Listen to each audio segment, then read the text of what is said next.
So I'm Susan. I founded and run a wildlife wildlife sanctuary called Earthfire Institute. It's named after one of our wolves. That's Earthfire. That's my backyard. Got the land in '98, founded it in 2000. And it's just been a work of complete and total passion. We have wild animals. They're most rescued. Some of them are captive born, some are rescued. Some of them are wild caught, wild born. Some of them stay with us for life. Some of them can be released. The stories I have are because of the ones that stayed for life. I'm going to back up first. I don't know if you can read it, but the fundamental thing I'm talking about is that if all life is sacred, if you believe it, what does that mean about how we live? It means we use really little. It means we think very carefully about everything we use. So my basic position is that all life is sacred. And then what does that mean about how we live? So that's the basic thing, vision of Earthfire. We need to connect deeply and fall in love with other lives. Because when you connect with something else, it opens a channel that begins to heal and connect. And that's what happened with some of these animals. So that's where I live. And where is that exactly? Oh, that's the Grand Teton. Okay. That's the Grand Teton right there, Grand Teton National Park. So I live just on the west side of the Grand Tetons, on the Idaho side of the Tetons. It is. So this is the first story. This is a wolf called Thunder. I'm going to close. Would you mind closing the door? And Thunder was very old. He was almost 17. Hi. And he started to fail, and he was unconscious. And he was unconscious for a couple of days. And it's an interesting question. Do you ever help an animal pass? How do you help them pass? When do you help them to pass? But the vet said he was going to suffer, even though he was unconscious, everything was going to take a long time to fail because he was so strong, and that I really needed to help. And I don't know if I did the right thing or not. So I went and said goodbye to him and called the vet. And there's a little berm there, and at that time, we had 30 wolves behind a berm where they couldn't see him or hear him. And the vet came, and I was lying down and petting him, and the vet got down on his knees and put a stethoscope to his heart. And as he was listening for his heart, he gave him the shot. And he passed away almost immediately. He was half gone anyway. The absolute millisecond that his heart stopped, all the wolves started howling. They couldn't see him. They couldn't hear him. They had no way of knowing by our standards. And the vet, who was a kind of a meat and potatoes kind of guy, turned pale, because he was right there with the wolf as it happened and as they howled, and he wasn't into this stuff at all. And he stood up and said, what happened? Are you feeding them? We said, no. This is why we do the work we do. He also gave us a donation for the first time ever after that, because we're very nonprofit. So that was one awakening to ask it. What was your name? Seth. So that was one beginning awakening. Like, you were right there. There's no denying it. Something was happening. As you start reading, you begin to realize that wolves are pretty telepathic in a lot of different ways. They have to be. Now this story, this is a major bear and huckleberry bear. They're two black bears that someone thought was cute to raise. And then as they grew, realized that when they get bigger, they're not that easy to manage. Yeah. So we took them in, and they lived together many years. And they were brothers, and they lived together. They enjoyed one another's company. In the winter, they had a den, and they would sleep with their arms around one another. You could be practical and say it's because it kept them warm, but also they slept with their arms around one another. And if I gave them ice cream, strawberry ice cream as an occasional treat, they would fight. But Major Bear always won because he was bigger. And you see poor Huckleberry Bear trying to hide his ice cream, but it didn't work. So they lived a long time, then Major Bear got ill. And we didn't know what it was. We tried the local vet. We put him in a trailer and took him all the way up to Washington State to see if they couldn't figure anything out. Like the university? Yeah, veterinary. Yeah, Coleman? Yeah. Uh-huh. They didn't know what was wrong. And we just brought him back, and eventually he passed away. A couple of years later, yeah. So that's Huckleberry Bear, That's the surviving. the surviving bear. So a couple of years later, we had a retreat with a bunch of students, art students from California Institute of the Art. And one of them was from LA. She was a costume dancing lady. She was a very good artist, but she knew nothing about animals really, except she liked them. And for some reason, she was drawn to sit in front of his enclosure. And as she was sitting in front of his enclosure, she began to feel really sad. And then she found tears running down her face. And she said, "This is really weird. Why are the tears running down my face?" And then she heard, not the words really, but the feeling of, I miss my brother. And she said, "This is really weird because I don't have a brother." She's telepathic. So at the end, that night, we had a campfire, and she said, "Did Huckleberry have a brother?" She didn't know. She was completely naive about the whole thing.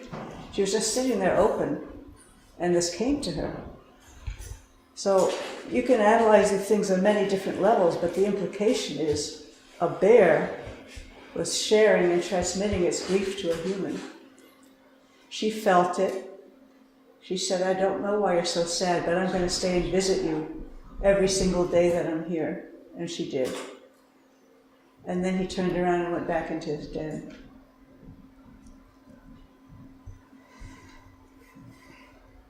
That's just, we did a ceremony for Major Bear when he passed away. This is our graveyard where we bury all the animals that pass away, and so we did a ceremony to help his spirit move on. He suffered a bit, and we don't know why. We didn't know what to do for him.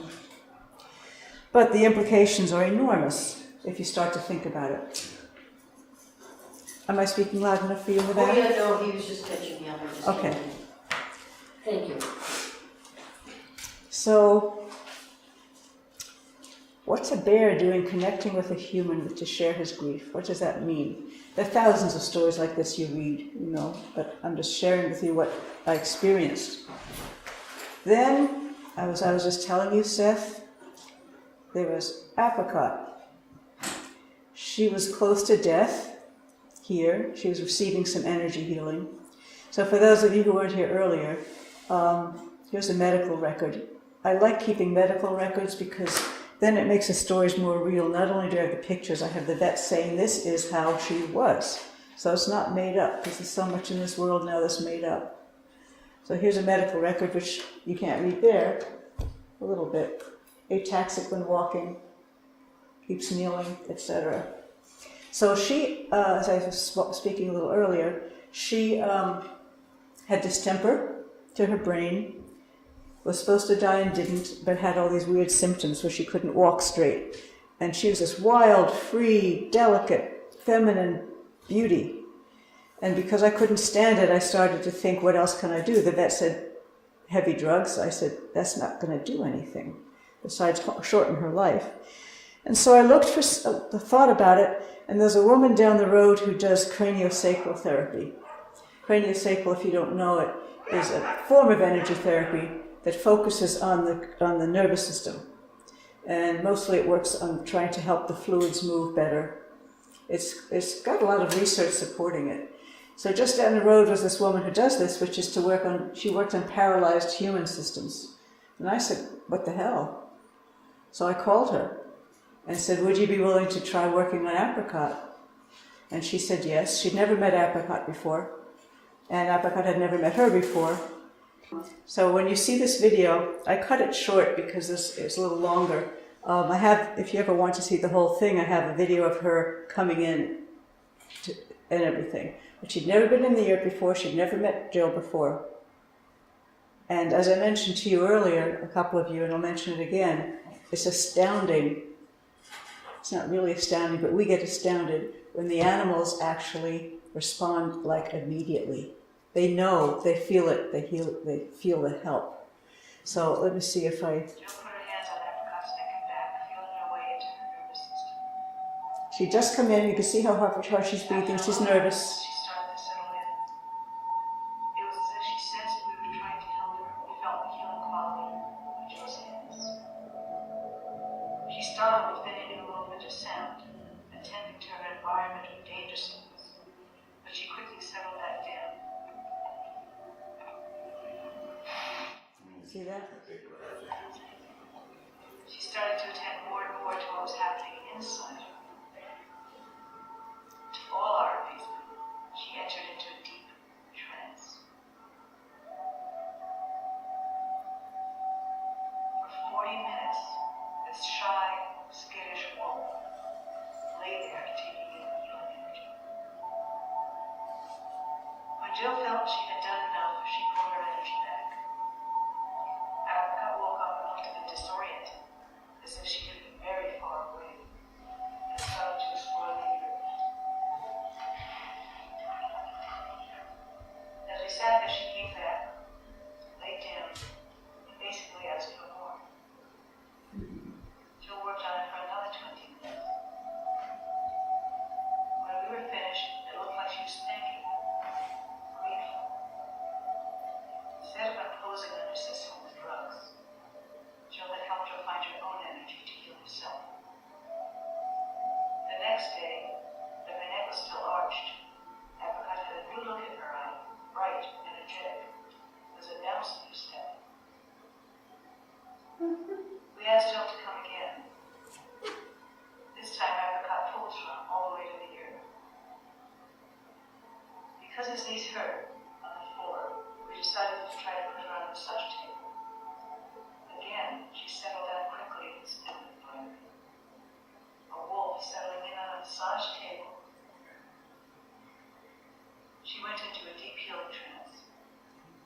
And when we were finished, just lay there, breathing deeply, eyes closed for a long time as we watched. A third time, she came in and went directly to the massage table, stood up, and put her claws on it. The treatments continue. Apricot is not yet fully healed, but she's much better. So this is not a domesticated wolf? Well, it's a captive bred wolf, Okay. yes. We have combinations. Some of them are captive, some are bred, and some are wild.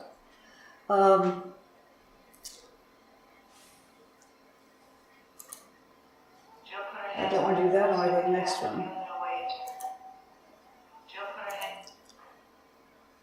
Oh, that's another wolf. So, she healed completely. She lived till 14 in complete and full health.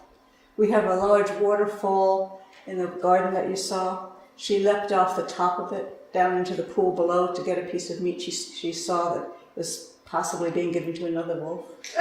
It's great motivation. So, make of it what you will.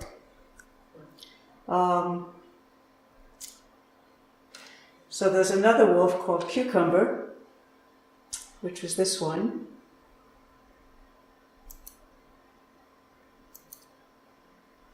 So Cucumber was a runt, a feisty little runt, and really wanted nothing to do with humans for a long time. And then one day I saw her, it was like mid-December, and she was standing there, and I felt something calling me, and I looked at her, and it's like she was asking for help. Now, wolves in the winter have a very thick fur, and it's very hard to tell if there's anything underneath, but when we weighed her, she was like 37 pounds. There was like nothing there. We rushed her to the vet. The vet said, I don't know what's wrong with her. She took a blood sample and said she had peritonitis. Her entire intestines and cavity was absolutely filled with bacteria. And she said, until I know what's wrong, I think she's going to die. But if I operate on her, she's so weak, she's going to die. And my basic reaction is screw that, which you can take out of the film. We're not going to let that happen either. Give it a chance. Among other things, I already had this experience about the animals, wild animals having so much more vitality than most vets had experience with. I said, oh, she's going to die anyway, you might as well do the operation. The operation was 4 hours long. She lived. Part of her intestine had slid up in another part. And so not only did she have a blockage, but it had died. So she had that massive infection. And so they cut her intestine in half and resected it and took her home. And it was dead of winter, so we put her on a heated floor that we had in the little cabin where we live. And it was like constant nursing, like every 2 hours, something to get her intestines to move, something for this, something for that. It was constant attention. And she recovered. And apparently she discovered she really liked the attention and she really liked the warm floor. She did not want to go out. So obviously I couldn't put her out for a couple of months because her whole belly was cut open, metal staples and all, but we finally put her out in the spring. She complained very loudly. Put her into the beautiful, handsome male wolf, didn't matter. The betrayal and the rage, if she wanted in, she wanted in, she wanted in. We were, no, wolves don't belong in the house. You stay out there with him. And then it happened a second time. And again, December. This was a different... sometimes we'll feed them wild meat that has been done in a grinder we get from a butcher. And her stomach was full of shavings that had macerated the inside of her stomach. But she was ultimately recovered. And we put her out, and she said, no way in hell, I'm not staying out. I really loved all this treatment, in effect. So the third time, she decided to come in. I mean, I was looking at her, and I had that same feeling, and she was about 9 years old at this point. She looked like death warmed over. She was wilted. I opened her enclosure door to let her into the house, and I couldn't explain to you the teeny, weeny, tiny steps. She could barely make it, and she was so weak, and every hair on her body was sagging, and her head was sagging. It was one drooping wolf with, 1 foot in the grave. And I was panicked and called the vet. The vet couldn't come till the morning. We laid her on the floor. Didn't have any sleep that night because we had another wolf in there that she didn't like. And we had my Malamute, who she really hated. And we had to divide them all up. She got no sleep. In the morning, got up. There was Cucumber, bright and happy and cheerful, jumping up on her hind legs waiting for her breakfast. She had manipulated her way back into the house. Oh! She was playing sick. She Convincing. knew what got her in there. No two ways about it. That little thing. Drama. It was not just manipulated, the drama of it, and the drama queen quality of it was unbelievable. Award. Oh God, it was good. Well, the award was she got to stay inside during the winter. Well, then we gave in, and we said, okay, you're going to stay out during the most of the day, but we'll let you in the morning for breakfast. And if there's enough time later, I'll show you the video. You'll see her smashing the door open and coming in. So she would come in for breakfast, and we'd let her be in her queen's den, which is the cabin. And then my partner and I started meditating. Running Earth Fire and starting was really difficult. We had no money. Everyone around us wanted to kill all the animals we have. I live in Idaho. They want to kill all the bears, all the wolves, everything. So the energy was really negative. We had no money. It was really cold. Tiny little cabin, long winters. Very stressful, worrying about the animals and how we're going to do it all. And so we started meditating to try and ease some of the stress between us and overall. And so we had a little Tibetan bowl, and we'd sit and get ready to meditate and ring the bowl. And this I have on video. so we can look at it later if you're interested. She started circling us. And she would circle us like 3 times. And then she'd go under the table and lie down, and we'd do the meditation. And then she'd ring the bell, we'd ring the bell again, and she'd get up and she'd circle us. And then she'd be ready to go out. So I don't know how she was somehow meditating with us. She didn't race around, she didn't try to tear down curtains, she didn't try to steal food, jump on counters. She laid down with us. So that seemed to me to be a dramatic change from a wolf who wanted nothing to do with humans, because she was too busy trying to be queen. Tiny little queen, but queen. And she switched. And then we had a retreat with someone who was trained as a shaman. Ordinarily, I'm very careful about this, particularly because it wasn't a native shaman, it was a white shaman, and I'm very leery of anything that's not as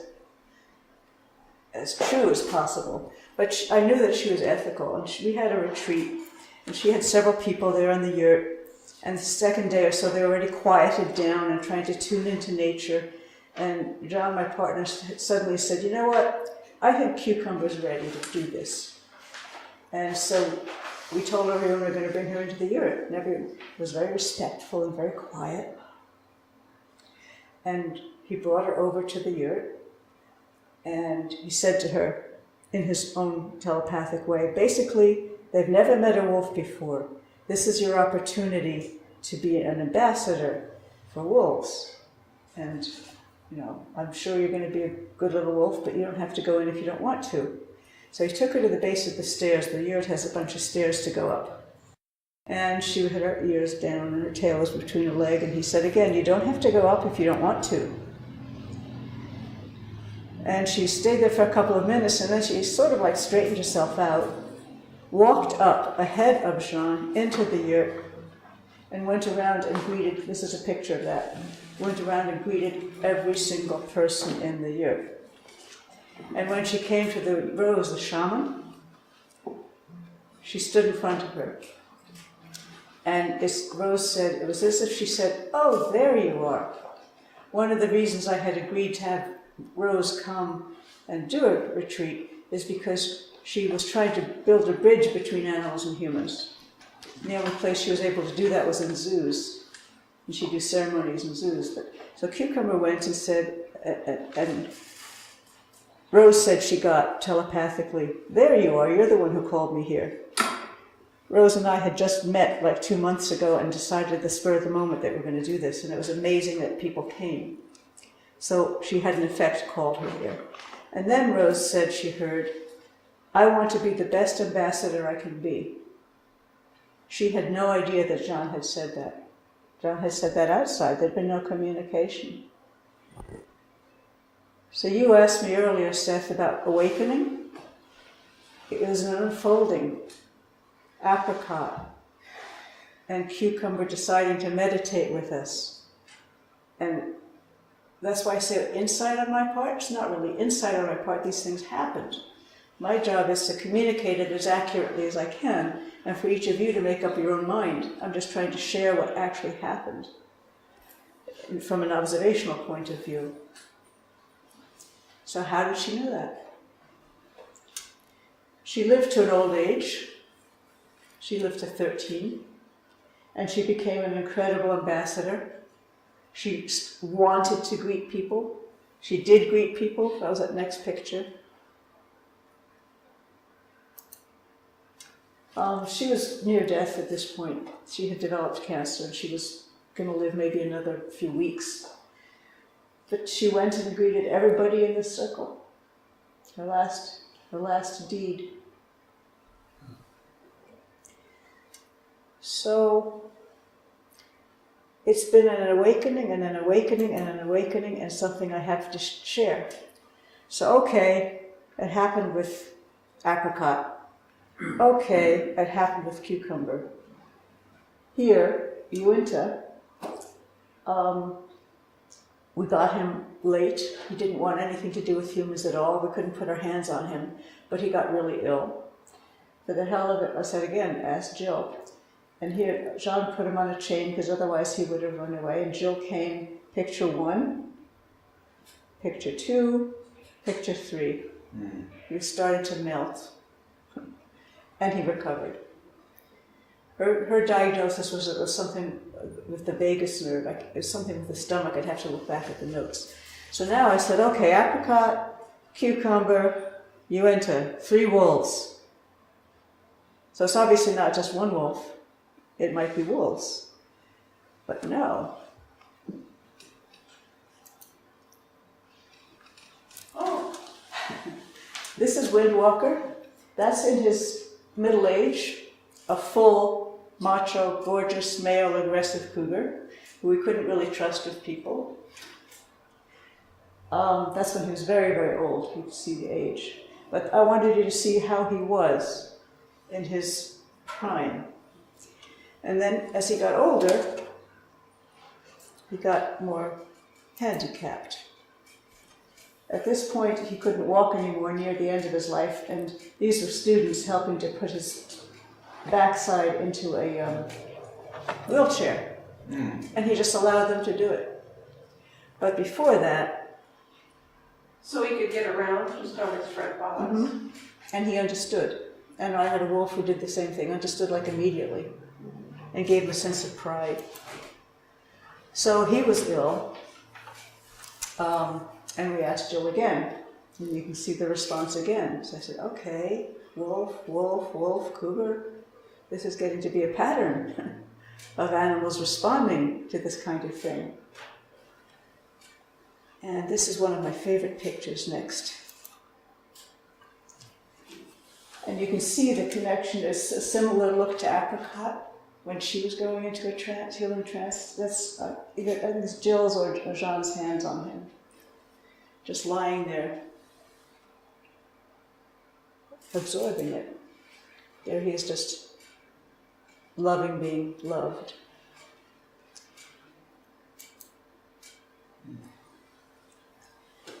So Windwalker was that aggressive male cougar. And this I don't really understand. I'm just sharing it with you honestly so you can make your own figurings about it. So I have a friend called Penelope Smith, who's like the grandmother of animal communication, interspecies communication. I trust her because she tries so hard not to lay her own trips, and she teaches people to meditate quietly to receive things. So I trust her ethics. But she came and did a retreat, and Windwalker was elderly, and she looked at him and said, I don't think he's going to live very long with something with his heart and lungs. But she connected with him.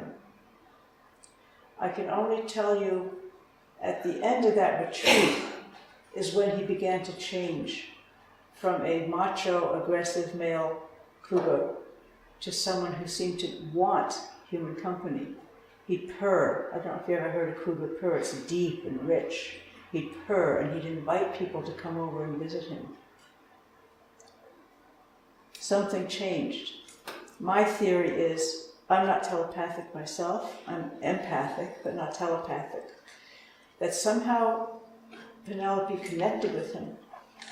And the idea that he could not just be a wild animal, so to speak, but actually be connected with and seen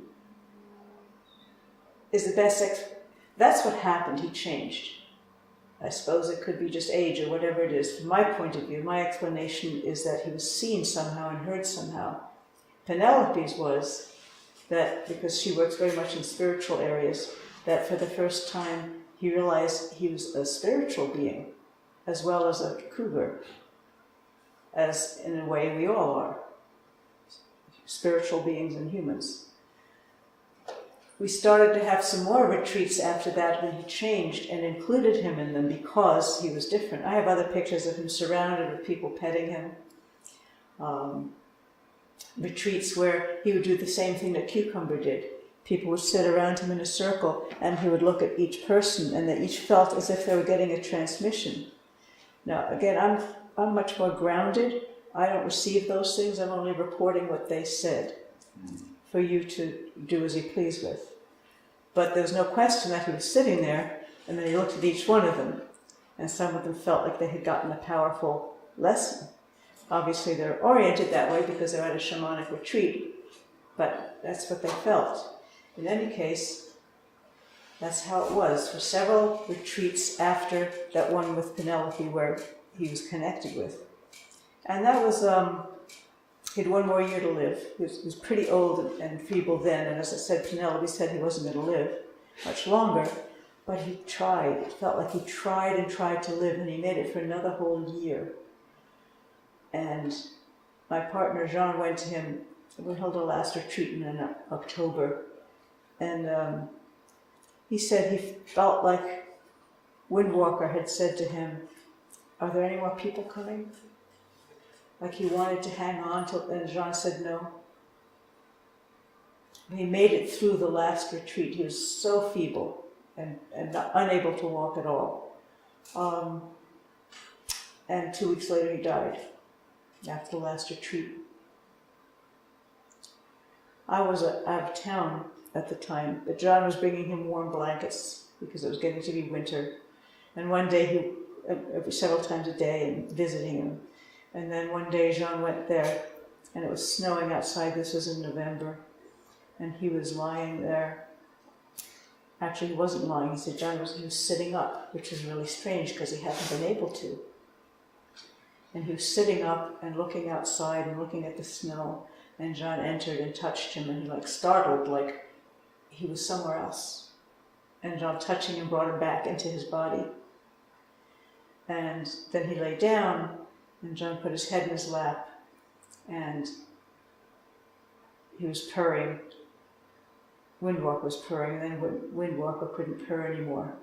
And John started purring for him, and he just passed away in John's lap. So the thing that reminded me of when you read some stories about people who are hospice nurses, that this is the same thing that happens with humans. They're partly in another world already, or they're looking at something else. So again, there's that profound connection. This could be a cougar, no, wait a minute. But all these other levels. And the other levels partly because he was in a captive situation, you would never know that in the wild, and you probably wouldn't know it in a zoo. It was an intimate connection. But if it's possible in one cougar, it's possible in all cougars. It's possible in one wolf, it's possible in all wolves. Who are these beings we're living with that we don't know? What magic might there be for us?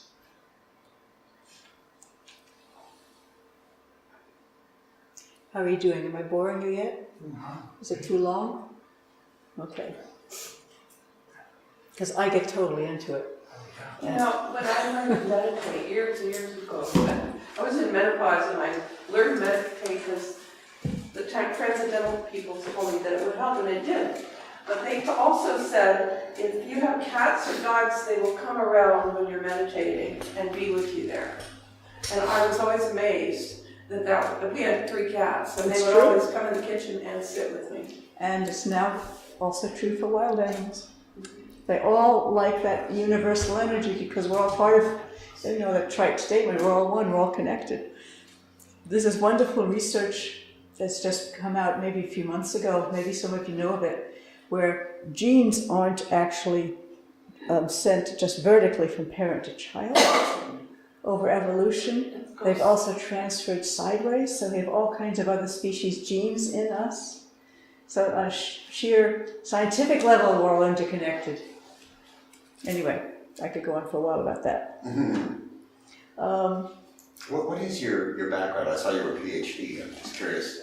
My bachelor's is in biology, my master's in psychology, and my PhD is in psychology. I also have a small private practice where I work with helping people find themselves to bloom. And I do that partly by helping them be in connection with animals. I'm big on blooming. What was the word? Blooming. Booming? Blooming, like flowering. Oh, blooming, sorry. I think we all need to bloom. Yeah. So another one. You have to let me know if you need a break or just keep on with more stories. This is Teton Totem. He's a grizzly bear. He was a young grizzly bear at that time. Can't tell if he's terrified or fascinated by the flowers. And he grew up to be quite magnificent. And then he started to have trouble walking. And he was, I don't know, maybe 6 or 7 years old. And he ended up not being able to walk at all. And he'd drag himself with his front paws, and his whole little back butt, big back butt, got shiny with all his hair getting lost because he couldn't walk. Called the vet. Vet didn't know what to do. Another long story, if you're interested later, about what happened when the vet came. But basically, he couldn't do anything. And said, okay, I will give him prednisone, because who knows if it's inflamed. And he gave him a shot, and he said, that's as good as it's going to get. If he's not better in a week, you might as well put him down. What are you going to do with the paralyzed grizzly bear? My reaction is the same every time. That bear had the light of life in his eyes. I was not going to just do that. If I had to diaper him, I was going to. So I called Penelope. Penelope was living down in Prescott, Arizona at the time, and Penelope had met Teton. This is the masseuse, Penelope. Oh, no. Penelope is, It's the other lady. Oh, Penelope is a telepathic animal thank you. I'm communicator. sorry, I got it mixed up. And I didn't think of, this is, again, growing awareness, Seth. I was thinking nutrition. I was not thinking anything far out. I just said, what can we do? You know, does he need chondroitin? Is there some magical stuff? And she said, let me see what I can do. This isn't Prescott. And she called me, I have to look at my notes exactly, I think it was 2 days later, and said, do you see any difference? And I said, well, actually, he dragged himself over to the pool because there was a pool there, and he dropped his right hind leg in the pool and started to try and move it. Now, me being skeptical, said, I don't know, could have been coincidence, Penelope, I don't know, but that's what happened. And so she called another couple of days later, any difference? And I said, maybe, I can't tell. Another few days, maybe. About a month later, he was walking. This was in September. By end October, he was walking. I was terrified because then he goes to sleep for the winter, and it's cold and arthritis, and we made a special den for him, and we lined it and everything, and I worried anyway. When he came out in spring, that bear was walking, and he was sweet. Before that, he'd been a bear. When he came out, he was sweet. And he was so sweet that when people come to meet him, and this again just happened, I said nothing. Sometimes it just burst into tears. This has happened, I don't know, many times, and I've got lots of people writing about it. They just burst into tears because there seemed to be such kindness. This is, I don't have enough pictures of him, but there are tons on my website. That's after he healed. And it just made me think, you know, there was Windwalker and people being so moved by him. And then there's Teton. I went to a wellness festival once, and there was a guy called Braco. I don't know if any of you ever heard of him. And he used to, maybe still does, go around the world just going to audiences and sending out this gaze, this loving gaze. And people would fall into tears, or they would get healed, or whatever. I saw him via video. It didn't do much for me, but I could see the kindness. But it made me think, that's what popped into my mind. When people meet him, this isn't the best gaze, but when people meet him, they burst into tears. And they said that they can't explain it. They just can't explain it. So what's happening? I don't know. I'm just sharing this with you. So I got really curious, and I know Penelope, and I knew if I called her over the phone, she wouldn't tell me much. So I flew down there and took a camera. I may have that video on here if you're interested later too. I interviewed her and said, Penelope, what the hell did you do? And she said, she herself, this is no secret, she came from a really abusive background, horribly abusive background. And her solace was animals and communication. And she said she had this ability to for many years she worked as an intuitive, medical intuitive, working with doctors, helping with the energy blocks are. And then she said she'd much rather work with humans. So she did, with animals. And so she started doing telepathic communication with animals. And she said that what she did was first she asked permission. And it's like she could connect with Teton because she'd met him, even though it was long distance. And she said he was totally willing. He wanted to be out of pain. And then she said she has a sort of like X-ray vision that she can see. And she's like entered into his body and felt the pain and traveled down and felt where it was. And it was in his lower back. I had another intuitive come and say it was his foot, which it wasn't. Again, when you use this intuitive stuff, it's very difficult to know what the truth is. You have to go by evidence. But she went down, she said she felt that compression and a distortion, and like it was a compressed disc that was out. And she tried to communicate to him that if he might be able to move it back in himself. All I can tell you is that bear was walking, and it's about 8 years now, and that bear is still walking. He's 1,000 pounds and he can stand up on his spine. So you decide.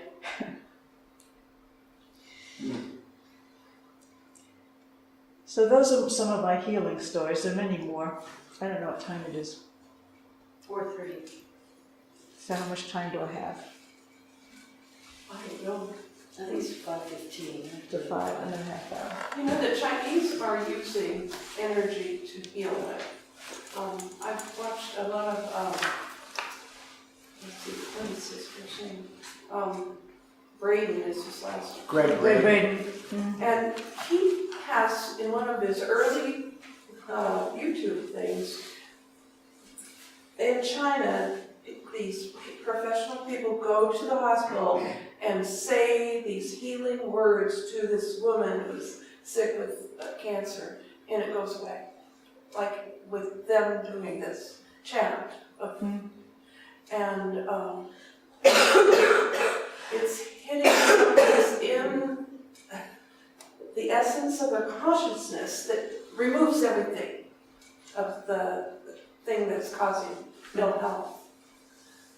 And somehow, the first time I saw that, I was just, because just healing, keeping yourself whole and trying to keep the negative or the awful stuff out of your consciousness, because it's just all prevalent in the society that we live in, and that kind of thing where we're actually going in a moment and healing someone, not just one person, but several people. It's just an amazing feat. My main point for this talk is that this is true for animals too. And we don't know that usually, and we don't think that usually, and how important it is to expand our awareness of who the animals are, not just to think of human healing.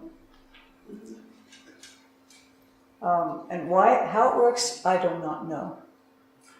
Well, maybe we could theorize. Can I give you one more story? Sure. Yeah. I want to share one more. Then we can theorize. So this is Humble Bumble Bear. It's a baby. Yes, he's not quite a normal baby.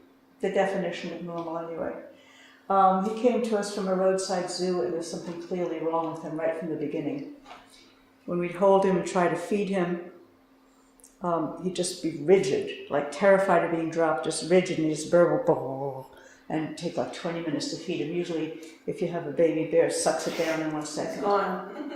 Yeah. So Humble grew up, and we realized that he was basically a learning disabled bear. Oh. And people say, how do I know that? I can always say, hell, I'm a psychologist. But he had the same qualities. He had the feeling of an autistic bear. If he got too upset, he'd bounce up and down, up and down, up and down in a corner. I would give him an egg. We had several other bears, and I gave him an egg. And he looked at that thing and totally panicked and leapt back in a panic into a corner and stared at that thing for like 20 minutes. And he finally dared to come out. And when he came out, he touched it. And of course, when he touched it, it broke. Then it was another 20 minutes. And he still doesn't eat eggs. All the other bears love him. And when we take him out to a pool, it took him 6 months to dare to go into the pool. And we took him to a playground when he was still young to try and help him get more coordinated because he was very uncoordinated. Anyway, this was when we would occasionally give the bears a cherry pie. That's what the pie plate looked with the other 5 bears, and that was Humble Bumble's pie plate. When we put him to sleep in the winters, we'd give everybody tons of hay. Every single piece of hay was pulled up and made into his wonderful nest, and then the bears would pack it just so. It was a 3-day job to make their bed, and then they'd take it out and they'd put it back in again, and then they'd take a log and they'd cover the log with hay, and then they'd block up the hole and they'd lie back there with their feet up and their head on the pillow, and everything was perfect. And Humble Bumble had hay everywhere. I don't know how he made it through the first winter. Anyway, there's clearly something not quite right with him. And yet, he was a bear who everybody fell in love with. They didn't cry like they did with Teton. It was oh.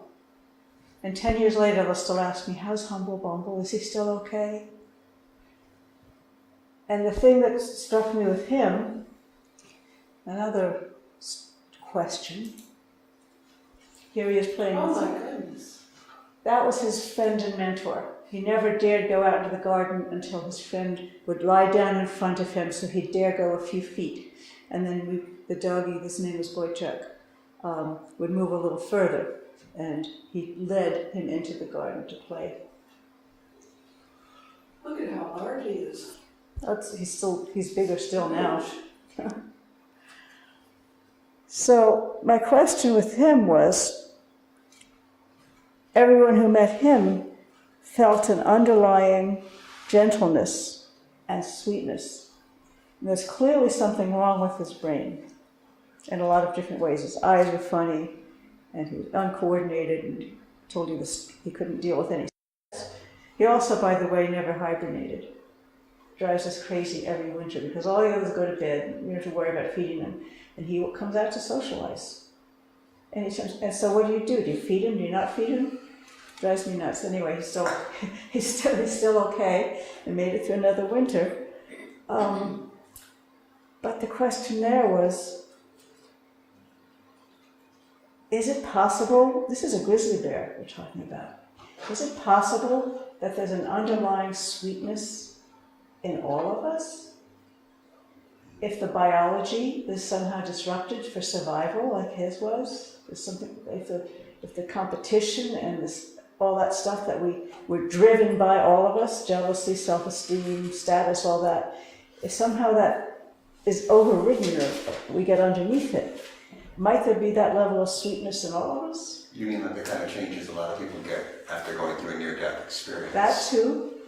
I mean, a lot of people, Right. come out with their perspectives shifted, and maybe these. And so did Cucumber when she nearly died on the operating table twice, actually. So she had a wolf near-death experience. They lost her, and they gave her all kinds of stuff and brought her back during that 4 hours. So my underlying thing here is how much we really are all the same, and what joy and companionship there is for us if we begin to see that rather than, oh my God, a bear. Obviously, you're not going to go up and hug a bear in the wild, or here either, they don't like it. But what's out there for us if we begin to understand the companionship and the magic? And even if you never get to see a bear, the idea that that's who they are, or the wolves, that's who they are, the cougars, that's who they are. It gives us a sense of companionship and connection and enlarges our perspective out of the human one, which is so damaging to us. Yeah. We love our dogs and cats. We know our dogs and cats are magical, each one of them, and they are. But they're not wild. We've made them somewhat, and these guys are just as magical without our doing a damn thing to them. I could tell you endless stories of the sense of humor, the stealing hoses and looking at absolute delight when we get upset, and the sense of humor with each other, the whole gamut. Anyway, so, You know, I've had a campaign for a number of years now about these bridges over the highways because I think the animals have been stopped in their natural rhythms yes, and their patterns of life. And we have, some of them, we have totally made them forget how to survive. And they're Yes. stuck in a yes, place instead of roaming. yes. Corridors. Yes, the Which is corridors- actually one of the main corridors are points, stopped. that's one of the main points I want to make. Oh, is it? When we ask what can we do, you know, there's a massive climate change. You're going to hear about that from Dar Jamal on Sunday. But within that, the major thing we can do is save land, think carefully where we build. That's my point behind all of this. But there is money to build those things. It's just that, like Colville, there was a Let's not get to a specific guy one. that came and talked to us at the ski cabin, and we just owned a ski cabin. And I got in a conversation, I said, these should be built for all these deer to go through and all the bears and everything. And he argued, he was a farmer, he said, oh, we don't need that, they just get killed on the highway, there's plenty of deer. And I said, no, there aren't. And I mean, we really have to battle with people that this is survival for our race and all the other animals and things that live in the ground, in the air, whatever. You're really onto something. Joanna Macy calls it the work that reconnects. Mm-hmm. And you're doing the work that reconnects. This kind of attitude is the work that disconnects. We've got leadership that's doing work that's disconnecting. We got a big challenge ahead of us, but you know, fear Yes. is diminished, you know, and trust is established. I'm hearing with your story. Because I actually think these animals lived in that bliss. We're recognizing this common energy within the entire divinity of all life on the Yes. planet. I mean, all life is like stardust, right? And here we all of it. And right? we're living in that magical world, only we don't see it. Yeah, except for when we show up. It's there, or listen. Yeah, So- listen. So if there is something we can do, it's to make wildlife corridors. My dream is to have wildlife corridors woven throughout the entire continents, all through the world. And there's Yes. no reason Yeah. we can't do it. You know Rick Ridgway? Go He's ahead. working on exactly that project for Patagonia, just FYI. But to think larger, why can't we live with wildlife and let them have their corridors and their special areas? I mean, we And would heal, respect. they would heal. Mhm. We're sick because we're not connected. Yeah. And what we've done with the wildlife corridors is we've chopped up the habitat and we've stopped the flow. We've stopped the flow of life, the flow of genes, the flow of magic. Chop, Right. chop, chop, chop, chop. And there's another perspective shift that was in this room just before, which was the glyphosate. You were here? Yeah. Yes. And glyphosate now is part of it's in the food system. So it's disrupted the genetic Yeah, code of all life, and including deer, bear. So all of them eat so everything the that's brain been sprayed dysfunction on. and the Yeah. They suffer from the same things that our livestock and we do. but I think it's important. We could talk forever, unfortunately, about all the horrible things happening. And we could focus on it. And our human brains get pulled towards the negative. They're wired, a Harvard guy said, 4 times more likely to pull to the negative than the positive. You have a wonderful group of people and one person's angry, guess where all the energy goes? Mm-hmm. We can't allow that. We need to focus not on the Pollyanna, but on what can we do. So I don't want to talk particularly here, the whole conference will be on lots of all the things that are going wrong. I want to set a tone of also the incredible beauty that's for us, and if we focus our energy on the beauty that's capable, not just the negative, and not ignore the negative, but not just focus on that, because then we're motivated to move. Have intention. We're energized. Yeah. We are energized to move rather than just react out of fear or despair. Look what's there for us if we get to save it. And we work harder and we work more joyously and we work with less. Well, you're onto it, but you know, the expectation of a human being with a diminished capability of recognizing oneness or connectedness, that's what we're dealing with. Mm-hmm. What is that? What promotes with enthusiasm the work that disconnects? What is that's fear? Right? That's fear, yes. That's exactly what it You know, is. I think we're partly wired for it. 2,500 years ago, there was the Axial Age. Any of you familiar with that? It was show? The Axial Age, someone called it about 2,500 years ago. At the same time, independently, Jesus, the Buddha, the 4 or 5 world religions came up spontaneously at the same time. Give or take, some are 25, a couple of centuries, Yeah. 25, 27, 29, yeah. And the essence of all of them, I'm speaking now for the work of a really interesting Buddhist scholar called David Lloyd. He's got a book coming out, it just came out, called Eco-Dharma, How Buddhism Can Contribute to the conservation. And he was saying what happened back then was all of them emphasized basically for the first time this huge idea that all beings had worth. It got perverted very quickly into empire building and all that, but it arose. We had it, and then we lost. Threads of it have stayed, but mostly we've lost it. And this is a time when we have to do that again. Yeah. We did it once, we lost it, maybe we can do it again. And his suggestion was, he thinks we need to do massive civil disobedience at this point because this crisis is so bad, but kindly. And someone else suggested that what we need to do is meditate 108 times a day, which is basically every 10 minutes. Just to stop for a minute, to bring ourselves back to our sane side so we don't get lost, because all of us get lost in it, in the fear and the anger and all that. But to keep on, to start to help us and the human race awaken like pretty damn fast, awaken to what's around us, stop getting trapped in all that stuff. I guess at that point I'll just stop. So as somebody who's a scientist, who came up through psychology, did you have any difficulty accepting what you were saying? Did you expect to have these kinds of experiences? Absolutely and see these not. sorts of things? Did you struggle with doubt of what you were encountering, and do you still? I ask, of course, because that's something that I've had experiences that is similar. That's what I'm saying to you. And I struggle against. What the hell happened with Windwalker? He changed, there's no doubt. I could give you 6 or 7 clear observational things how he changed. And I can tell you when he changed. I can't tell you that it did it. I do have doubt. And there are people who are much more tuned into that stuff than I am. I'm not. I'm actually grounded first in science. Yeah. But a good scientist doesn't ignore what you see, even if it doesn't fit. And so yes, I do struggle with what the hell happened. I do. But it happened. I think those other people might be better off than those of us who are grounded on the science side first. Because we have to really struggle against ourselves. Yeah. I always say that you don't have to go out in nature to meditate. If you are in New York on a skyscraper, you can find a place and commune with the rest of the universe.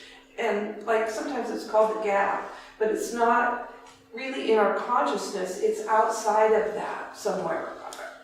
And I'm using the wrong words, but it connects to all of these entities of animals and actually, there's even Skeeter has just totally dumbfounded me several years ago with his fairies. And now I pretty much believe in fairies. And I heard about Finhorn years before I met Skeeter. And, and I was like, but there's entities that maybe are totally invisible that are helping our world or that do things. And we're totally irrelevant in our heads about it because we've never experienced it. But they could really be there. Did you want to ponder some? You said let's ponder things. I've got lots more stories and lots more pictures, but I think it's getting close to time, so. Yeah. We'll take another story. We'll take another story. Okay, there's a quickie.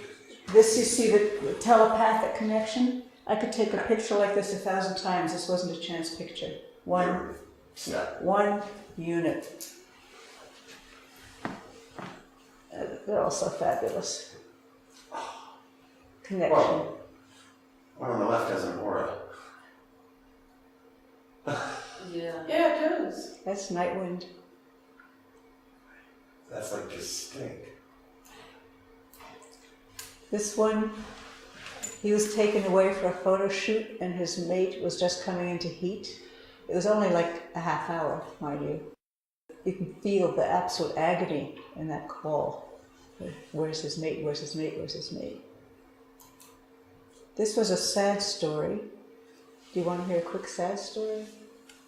This was Sindar. She was a very healthy 4-year-old and suddenly got really ill, and the vet said she had pneumonia. Why would a healthy young wolf suddenly develop pneumonia? And she gave us antibiotics, it didn't work. She was really, really ill, called the vet again, and the vet woke up in the middle of the night. You know what she has? She has a lung torsion. One of her lungs is twisted. And it's like so rare, she said you'd never see it again in her life. And we figured, why? We rushed her to the vet, there's no surgeon locally, but she died on the way. At the same time, they had just decided to start shooting wolves again, right around our area. Oh. And in Chinese medicine, the lung is a seat of grief. So again, as you decide, but we couldn't figure out why. Something so rare, such a healthy young animal. This was gorgeous. We got a little 3-legged deer. And he grew up. And I called him Runs Like the Wind He because was he born did. that way? No. No, he was in. Someone found him by the side of the road with a broken leg. He still had his umbilical cord attached. Oh. 2 broken legs. And she was an emergency nurse, and she picked him up, took him home, tried to nurse him, lost 1 leg, realized she couldn't keep him and gave him to us. So he only knew humans basically from age 3 or 4 days. And I have videos too of this. That people would walk in and they'd see that little deer, full grown at that point, and that deer would start to glow. And the people would start to glow, and you could almost feel the glow between the 2 of them. It was astounding. They couldn't tear themselves away. And I began to think, apart from the sheer beauty of it, is that what it's like to live in a herd? That he was emanating an invitation to join him as a herd, and we felt it heart to heart. And what must it be like to be in a herd of deer or a herd of bison? I can only tell you that people would glow. Buffalo story. You're going to have to tell me when to stop, okay? I'm not running the timeline. You're in charge. Yeah, well, I think you know more than I do, but. Okay. The meetings. I don't know, I left my schedule someplace else. I can Does anybody have a schedule? It's supposed to end at 5, I think. Yeah, Yeah. it's 4:48, so you got 10 minutes. Okay. We're still on schedule. So another herd story. We had 2 bison called Bluebell and Rosebud. And Rosebud and Josie the buffalo goat were really, really close. So they just all wander around in each other's, No, no. we do not have wolves with our chickens. But The lion doesn't lie down with the lamb. You have a few fences for certain animals. Yes, But the goat can get into the places. she lived with the bison. They don't mind each other then. Yeah. Yeah. But the goat died. She got, Oh. and then Rosebud fell into a depression. We had 2 bison and Josie the buffalo goat, and she got pneumonia, and she died. And as she was lying there dying, Bluebell was trying to pick her up by her hump, trying to get her to stand. And then we were worried we might lose Bluebell because they were very close. But we didn't. We still have a very tough Bluebell on the property.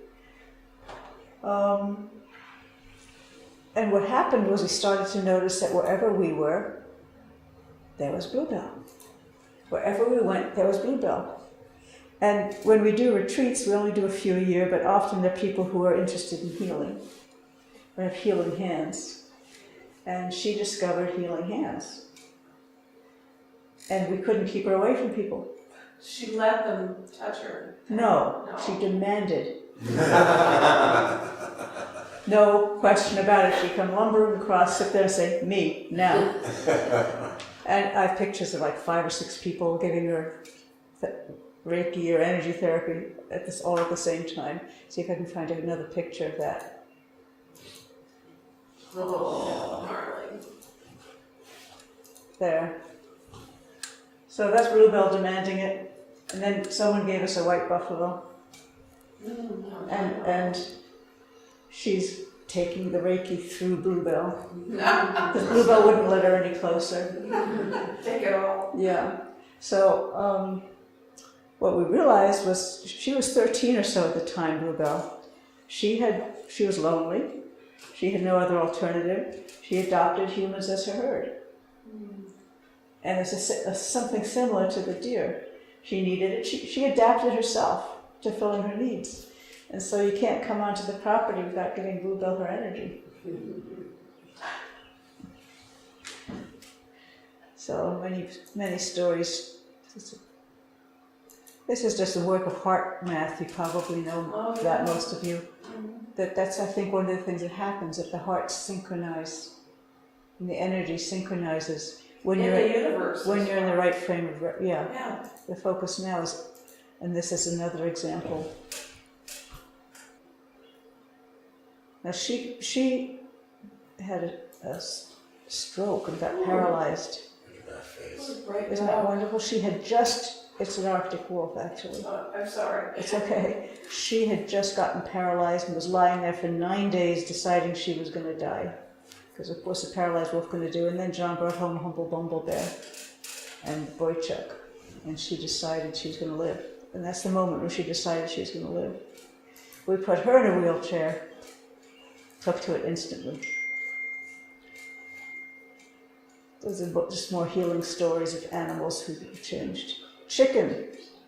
So he got paralyzed and he couldn't straighten his head out. And John nursed him and helped him eat. And he healed completely. So it's across many species. This was a chicken who was getting x-rayed because he got paralyzed. There's the x-ray. Makes me laugh. He healed completely. Give animals a chance. And here's the why do I was talking about, the Yellowstone to Yukon Wildlife Corridor. Yes. And how much we need to make this connected, and people are working really hard on it.